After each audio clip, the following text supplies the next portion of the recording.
on-the-ground decisions.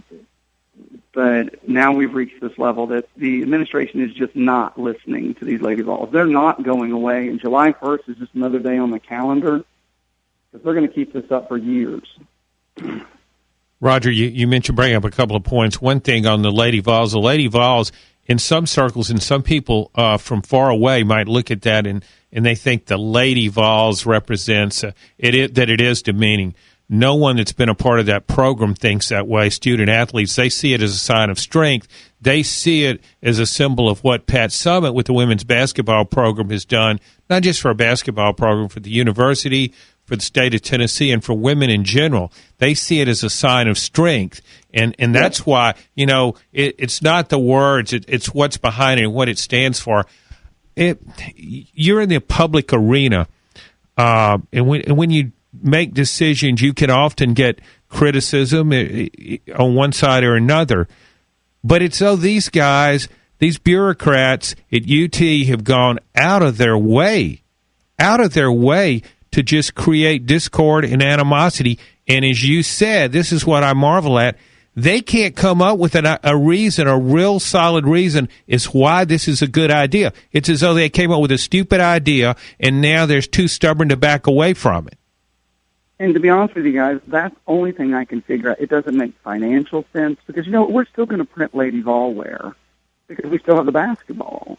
Mm-hmm. But what it tells women in soccer and women in track, and I'm a dad of a Lady Vol. I'm also a dad of a Vol. My son ran 5,000 and 10,000 meters for 4 years at the university. My daughter threw javelin. So, we bleed orange every day. But at the same time, it's telling the women in the other sports programs, well, you're okay, but you're not quite up to being a Lady Vol. And all of them bust their butt. The women work harder than the men many times. And all of them almost graduate. They have higher GPAs. They don't get involved in crime. And then they go on and reflect the best that the university has. We had something at the Capitol this year, Lady Vol Day on the Hill. And I think the reason that you have so many legislators, and by the way, those are Democrats and Republicans from East, Central, and West Tennessee, it covering every possible spectrum of people. And I have yet, guys, to run into somebody. Maybe they'll show up at my office sometime today and tell me that this is the best decision the university has ever made. I've not run into that person. And this has been going on for 8 months now to a year that we've been working on this.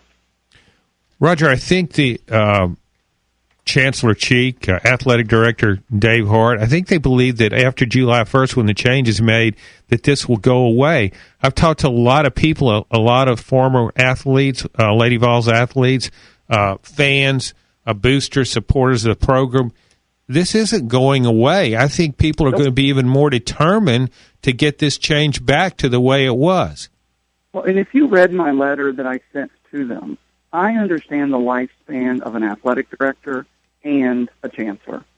Dave Hart is at the end of his cycle. 2 to 5 years typically, and we get new athletic directors. They don't stay for very long. Okay, he's at the end of his cycle. But the problem is the damage will be done, and he'll be gone. And the same thing with Cheek. He'll be gone because chancellors don't survive very long either. But, that to me is really at the crux of this.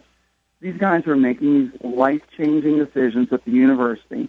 Won't be around to see the results of them, but the rest of us and the women's program will suffer. Like I said, my daughter was up before 6 o'clock to be at weight strength and conditioning training and pool training. And, they had to work on her arms so that she could throw farther. She's working as hard as a football player, or a Lady Vol basketball player. In fact, she worked in the gym with the Lady Vol players at the same time. But what you're saying is, and I honestly believe this, guys, I think they left the Lady Vols basketball name out of respect for Pat Summitt until Pat's not here anymore. And I know that sounds kind of harsh, but they knew they would have a riot on their hands if they got rid of Lady Vols basketball. But, what you do is you just do things incrementally. You get rid of this here and here, and people get in a fluff, but then, by the time you get rid of the Lady Vols basketball, there's really no one left to complain. and it will go to, and they'll just become Vols. I think it'll go the other way, Roger. I think that when a new administrative team comes in here, it can be changed back.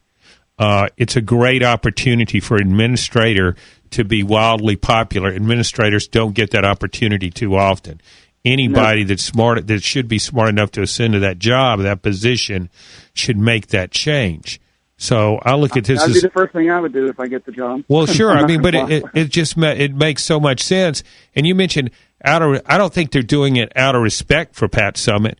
I think they're doing simply out of fear. They know they couldn't pull that off. They aren't doing it because it's, as Jimmy Cheek wrote, a tribute to Pat Summitt. It's not a tribute to her. Pat Summitt would, if she weren't afflicted with Alzheimer's, she would be vehemently opposed to this, because she made that Lady Vol logo famous, and she didn't make it famous just for basketball players. She made it famous for every woman athlete over at the University of Tennessee. Lady Vol's logo, it stands for something, and it stands for Pat Summitt. That's why they didn't do it. You can go to Europe, and people know what the Lady Vol Summit, the Lady Vol logo is. You can go to China, and they know what the Lady Vol logo is. And I got this. Well, other universities are consolidating the women's program. Okay, we did consolidate. The men's and women's program did get merged into one administratively program. But at the same time, we're the example that other states look to for women's programs. And if you can take down the cream of the crop